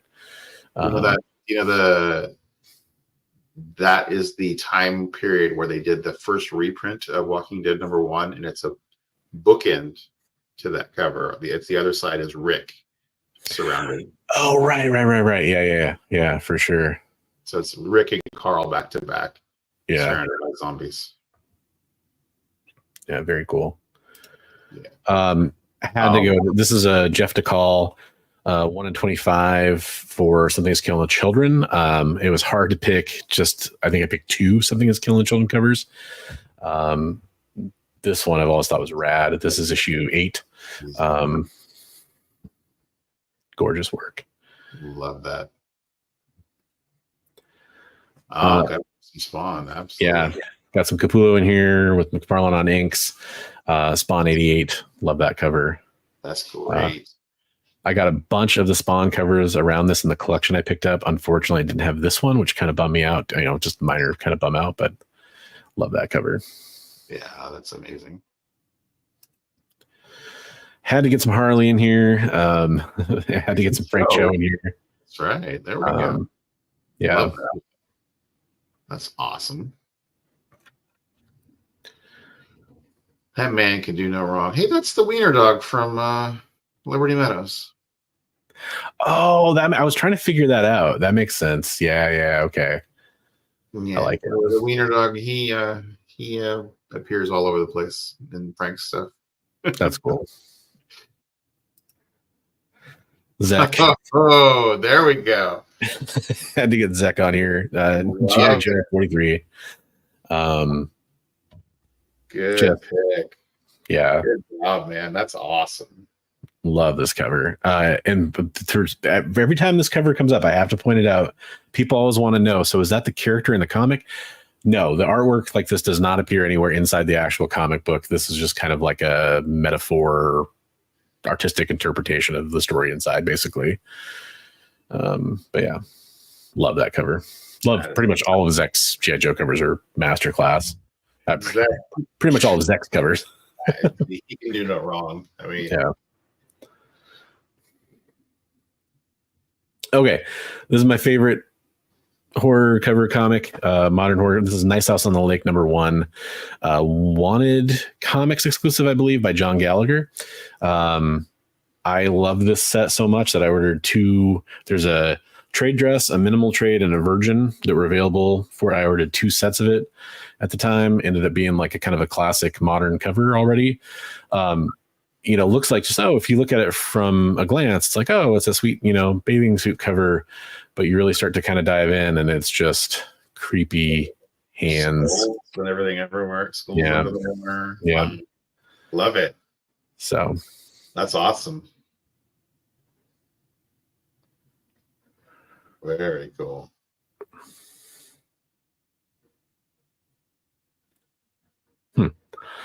Okay. Yeah. Okay. Interesting. Yeah, I don't know what you're talking about in chat there, buddy, but let us know. Yeah. Yeah. So yeah, it is pricey. Luckily, I was able to pre-order before it came out because I instantly fell in love with it, how creepy it was. I do like the first volume of this. I haven't continued on with reading any of it, but I am interested to check out the rest of it. I know I need to kind of go back. It's not John Gallagher. I was pretty sure it was Gallagher. I don't know. I thought it was. I don't know. Yeah. But fun stuff. Yeah. So we have, we'll just kind of go quicker through some of our bonus books here.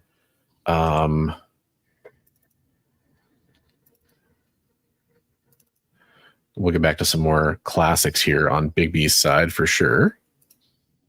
Hey, there's tropes. So, hey, what's up, Chris? How's it going? Welcome to the show. Hey, no need to apologize for that. We'd love to have you. Lots of people have been in and out. We're talking about our favorite horror, Halloween related covers and comics for that matter. Yeah, so these were just kind of, I confused you. Okay, I don't know. No, it was another comment that we were confused about. Oh, yeah. There was this strange one. So this was an interesting one. I've seen the original art for this. The original art, this is edited down. The original art, there are limbs hanging out of the casket. So is it cropped basically? There's like by his leg, there's an arm hanging out of the casket, and so he's going to town, and there was spatter going everywhere, and they toned it down. They must have seen the writing on the wall or something. But is that Johnny Craig again? I'm not sure on that one. I'm not sure either. But circle signature. There's like a circle down there on the casket. I'm not sure if that's him. No, it's Jack something. So not Johnny Craig. Yeah, Jack Denny, maybe Jack. Denny, yeah. I'm sure we'll get Jack Davis. Okay. Johnny Craig's bones. Well, that's festive. Hopefully you animate him this time of year and make him draw a bunch of stuff. But Jack Davis, there we go. So yeah, just a great cover though there too. With just the maniacal face and the action. Love that one. Nice. Man, you hit some great ones on your bonus books here. These are all top notch. Always reminds me of Alvin and the Chipmunks for some reason. The three guys. Oh yeah. It's running. It's another Jack Davis. So, yeah. But yeah, it's a cool, great cover with the psycho with the knife chasing the kids. Love it. Well, I guess I was going on a Jack Davis kick on this one. I mean, you must have these again. These aren't like ordered out because these are just like extra ones we found. We're gonna go through real fast, but does the front kit have two different colored eyes? Yeah, I think it might just be the print wearing off. Maybe there. Yeah, it's a great cover. He's got the A on the hat too for Alvin. You know. Yeah, that's what made me laugh when he said that. It's terrified kids. Yeah, it's a great cover. It is great. There's an upcoming Twisted Tales one in here too that reminds me of that cover. But yeah, I love this cover. Oh, so Matt says it actually is a riff on Alvin and the Chipmunks. Okay, makes sense. Yeah. Oh wait, so wouldn't one of them be wearing glasses then? Well, they do look like Simon and Theodore. Yeah, Theodore doesn't have his glasses. Yeah. They probably fell off during the run. All right, so I've shown that one like 3 times, so we'll try to go through these a little bit quicker. The casket cover, seeing a theme, got a lot of those tonight. So comic trips, I'm kind of like very poorly, loosely, terribly dressed up tonight. I totally forgive you for not realizing that I am, but you know, I am sort of like Wolverine here, and you know, I am. You take a picture like that. But yeah, for Halloween I'm going to be Hagrid. For my daughter, she's dressing up as Hermione. So when we trick or treat. Yeah, I love that cover is just so the texturing and everything of that. It's like he says, "What ghastly Graham Ingalls?" Okay, Graham Ingalls. Oh, nice. But beautiful artwork on that one. Yeah. Yeah, this Twisted Tales. Yeah, that came across this too. This is definitely so Richard Corbin artwork there for sure. Love that one. Yeah, the cigar, Son of Chrome, the cigar is really what sells that. Totally. I didn't know who was my co-host at the beginning of the show because he didn't have his glasses on. I was like, "Whoa, who are you?" And they put the glass. Oh, hey, Bronze. It's like the whole Clark Kent Superman thing. I'm the beard Vereen is kind of the idea here because I'll actually, should I show that picture of me when I was younger when I did the stupid Wolverine Photoshop thing? You should show that picture. That is a great picture. I'll try to look that up while you're talking about your next one here. This is the one that reminds me of that Alvin and the Chipmunks cover, but he's got all the heads tied on his belt and over his shoulder, and he's chasing after him with the axe. The Bernie Wrightson goodness there. Love it. Yeah. Another Richard Corbin. Yeah. Richard Corbin, one of the most underrated and greatest artists, you know, just has a very distinct style. But love his stuff. It's very cool. I love that cover. These deranged, like insane. Oh, you know, he's just on the mantle now. You know, like these covers always disturb me.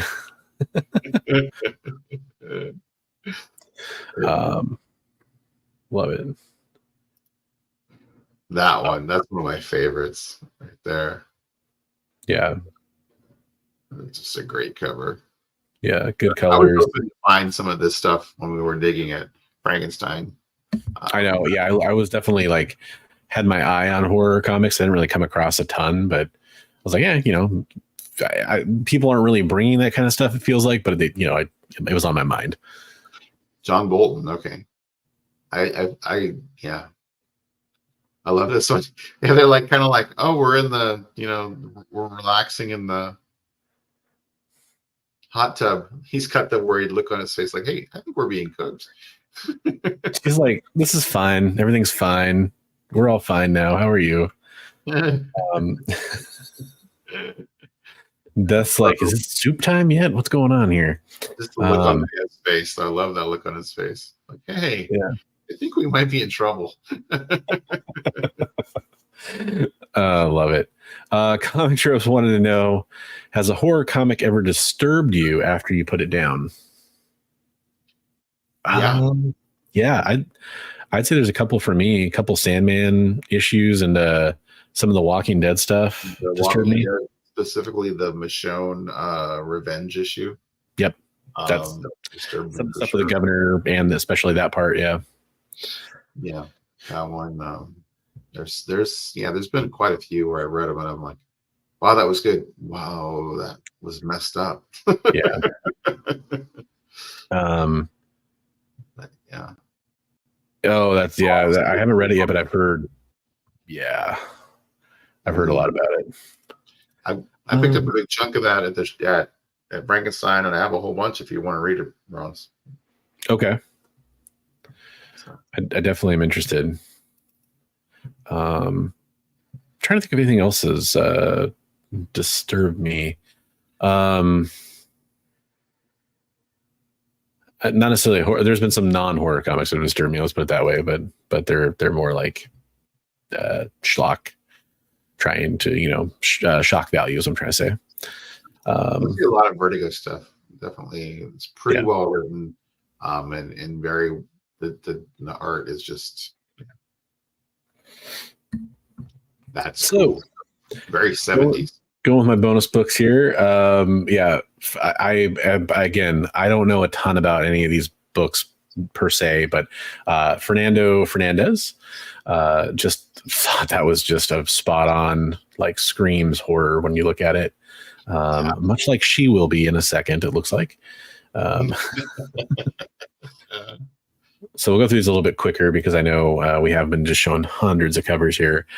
This is part of that Frazetta Duel of the Monsters thing where it's Dracula versus the Wolfman. Very cool art. The other one kind of edged out this one, but this one's really cool too. So that one's great. Yeah. Gene Fawcett, Eerie number 8. Also a really cool one. Year on that one is 1958. Just kind of, it's funny because this is a horror comic that I feel, and this is where my lack of knowledge probably shows. I feel like this has been homaged like in like the hero villain style, and yet obviously was originally a horror comic several times. But there's a cover with Doom that's very similar to that. Yeah, and I mean, to a lesser extent, you can say like X-Men '94 is a little bit like, a few of those kind of covers are kind of like this. But yeah, so yeah, it does look like Christopher Lee. Right? Yeah, young Christopher Lee. Yeah, thought that was cool. I love this. It's a great one. Yeah, so Creatures on the Loose 31 featuring Man Wolf. He piped down in the back. One more sound out of you, and hey, who, what? Stay back, don't. I just love it. Like they're just about to get messed up, and it's that classic police car look. Love it. So that's great. I love this cover. This is a really good one. This is Supernatural Thrillers number 6. Gil Kane cover. Headless Horseman taking, using his own head as a projectile, kind of a Ghost Rider, classic kind of thing going on. It's got so much going on here. That's great. That's sweet. Yeah. Love these bones too. Yeah. This is Tales from the Crypt. Year on this one was I didn't copy it down, but I know this is actually a Key Books first Al Williamson EC work. So I thought that was kind of cool, and it's just kind of got that dreadful kind of thing going on, but didn't quite make my top 10, but it's still cool. I think it's cool that it's a Key Book too.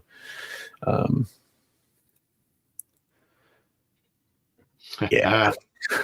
Jack Davis. Feet stuff going on there.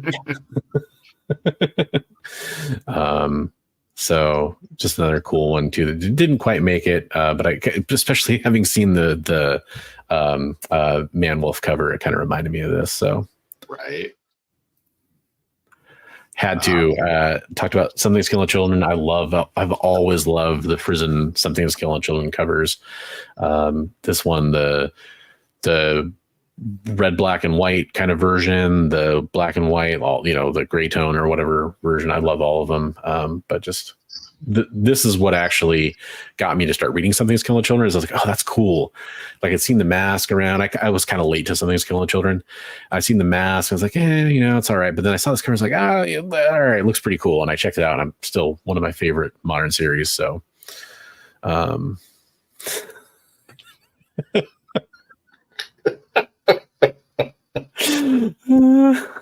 wow. So is it like what's the I don't want to say the low water mark. That's not the right term, but you know what I mean. Is it like 4 or 5? What are we talking about? Halloween royalty in the house. Actual Dracula was awesome in so many ways for helping secure a Chip Zdarsky Spider-Man piece for Heroes. So I am eternally grateful to him for that. I need to talk to you about that a little bit more off-screen, Dracula, but welcome to the show. Glad to see you. And again, Halloween royalty here on the occasion for our Halloween show. Don't be sorry, man. It was hilarious. Yeah, I was mentioning, all the kind of Halloween special, long Halloween Batman stuff. I knew you were picking the long Halloween cover, so I was like, I'll grab this one. It's kind of the other. Yeah. Like I wonder if I should do that for Halloween. Like do a take on that for one of the jack-o'-lanterns. I didn't even realize it was a bat for a minute there. Yeah. That's really cool. That's very much like that's the very homage to that one that you showed earlier, the Wrightson one. Yeah.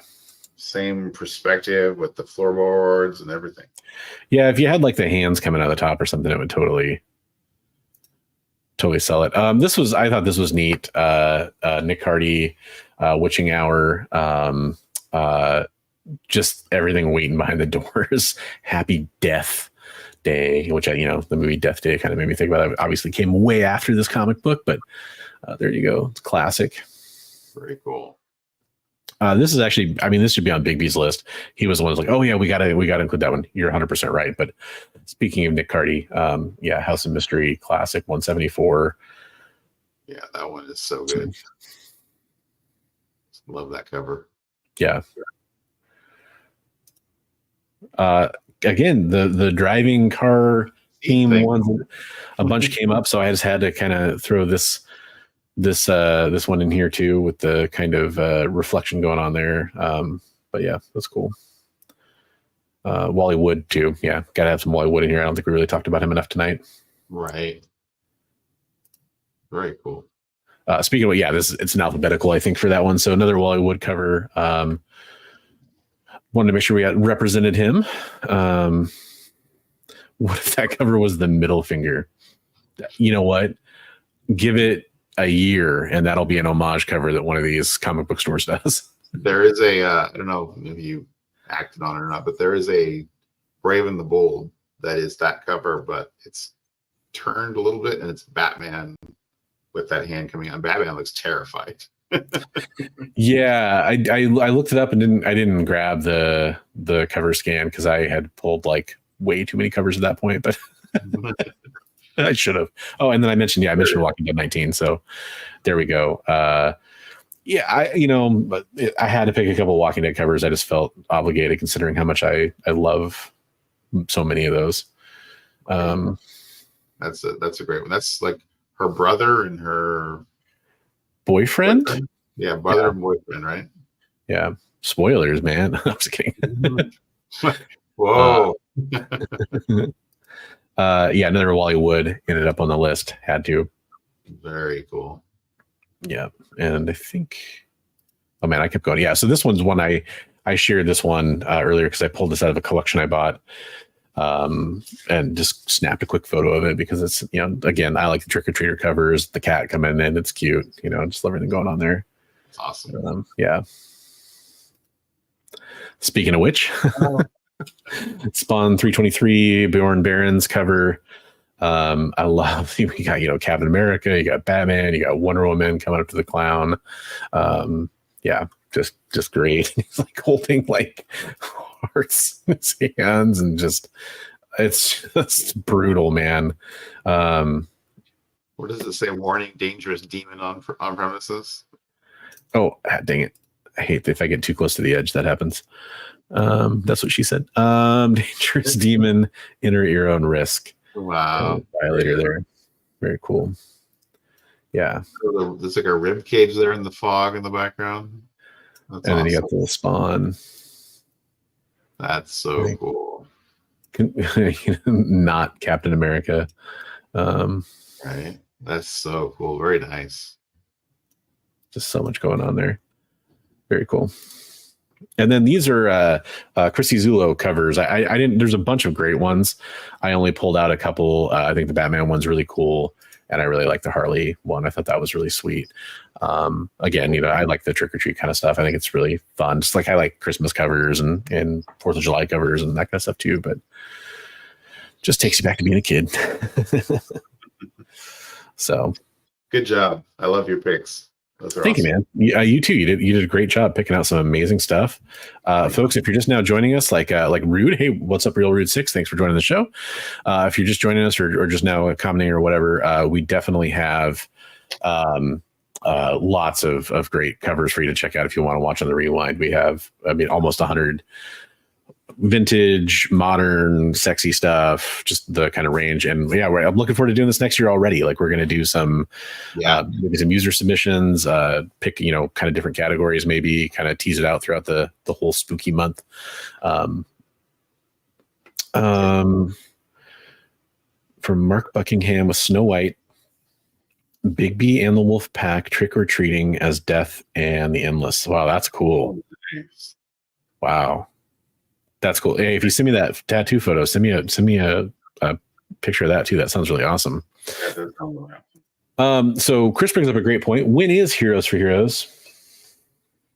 Well, let me tell you, it is going to be on November 16th. So it's going to start at currently this might change. It's going to start at noon Pacific. If the donations still kind of start creeping up there, I might move that a little bit earlier. But it is starting at noon, November 16th, which is a Saturday.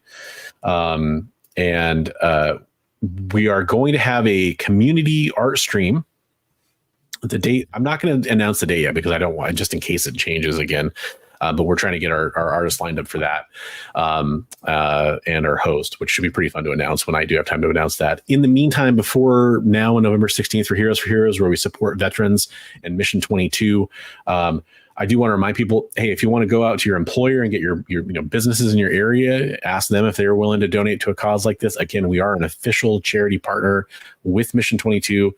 When you donate to our campaign page, which I'll paste in the chat again, it is directly to the charity. So it's not like money changing hands or anything like that. It's going directly to Mission 22 to help veterans deal with mental health issues, with PTSD, with the variety of things that veterans have to deal with that are unfortunately debilitating in a lot of cases, and their families too.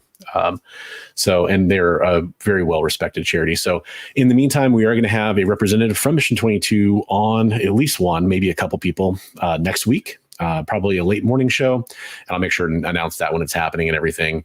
And then Mark Bagley is going to try to come on between now and Heroes for Heroes to talk about his PC donated and kind of do a little promo for us.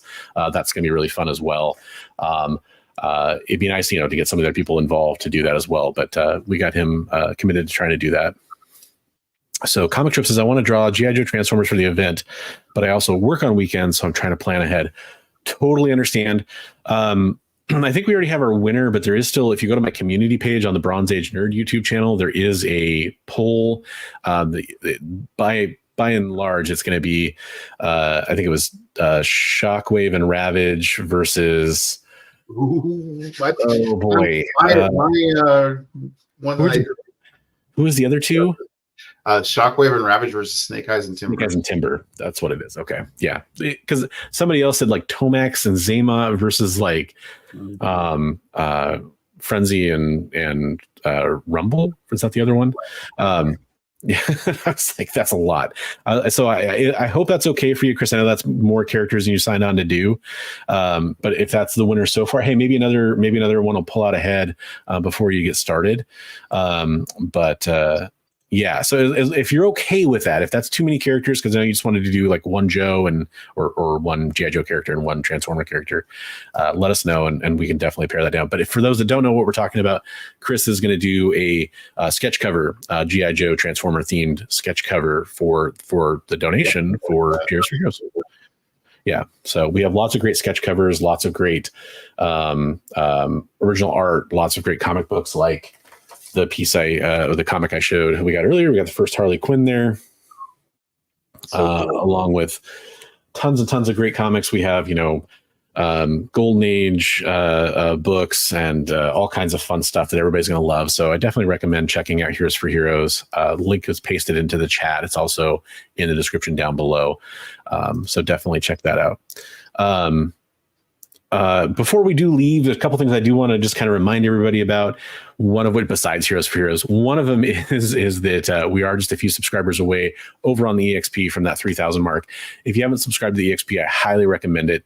Another thing too is that we have Castle's Corner is coming back to the EXP.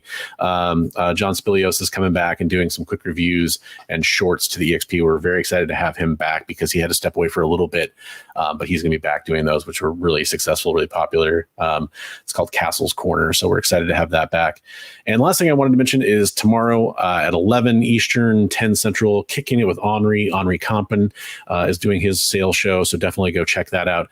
Much like Mint Hunter, we talked about him earlier. He does the shows on the EXP. He also does great claim sales. I've bought some signed books from him. I bought a Zek signed book from him. We talked about Mike Zek earlier.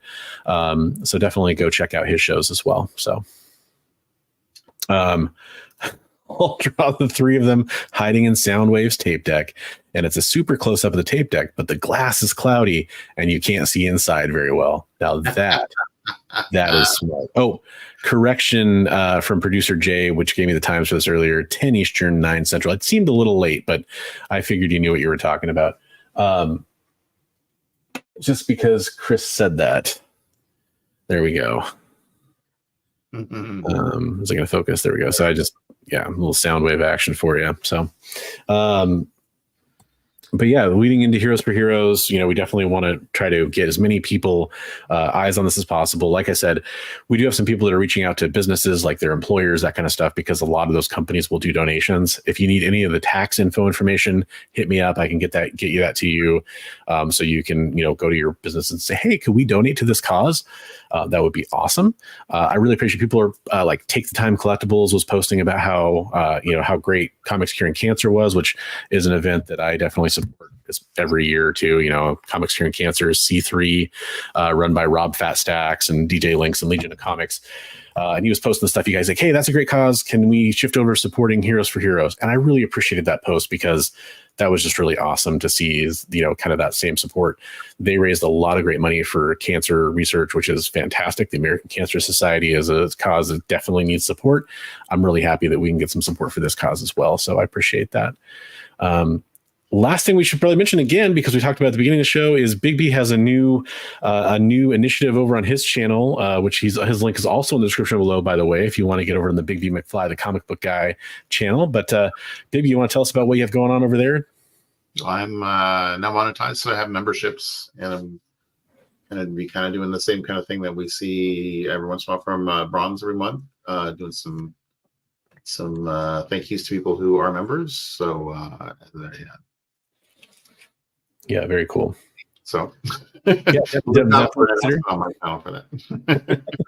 definitely consider going and the membership link is in the community tab on my channel, or almost on every video. It'll ask you if you want to join the channel.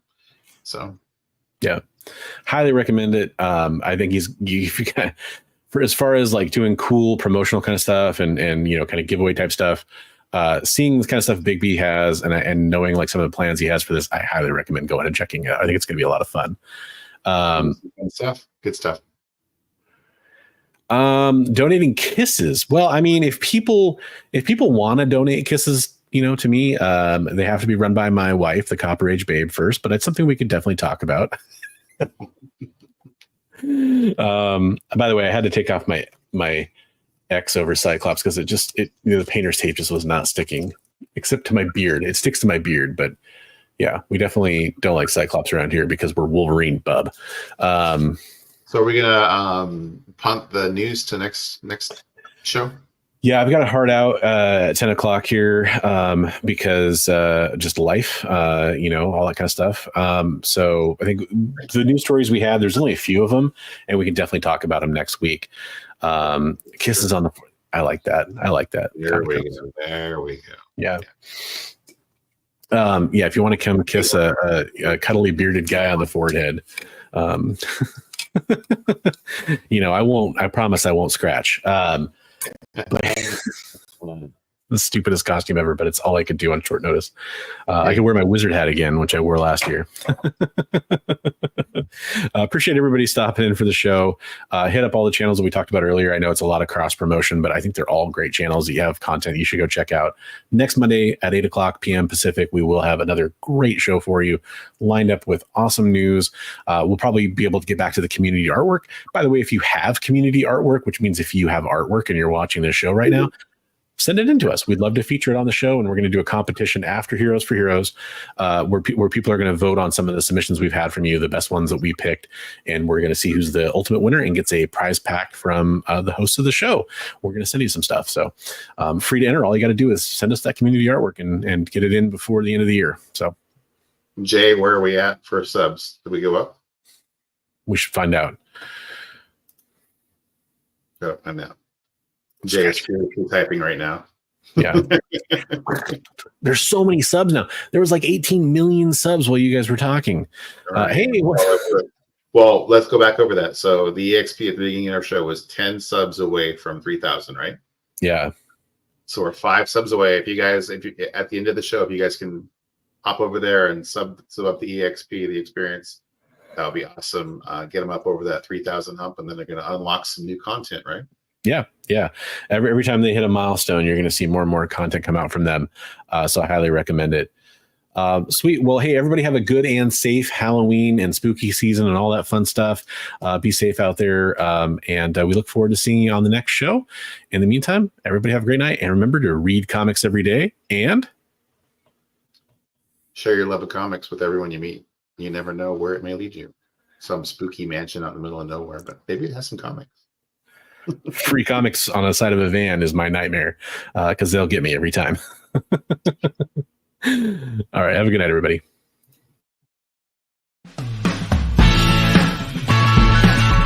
Join the party. Head over to our link tree to find all the links for everywhere the experience is all the time.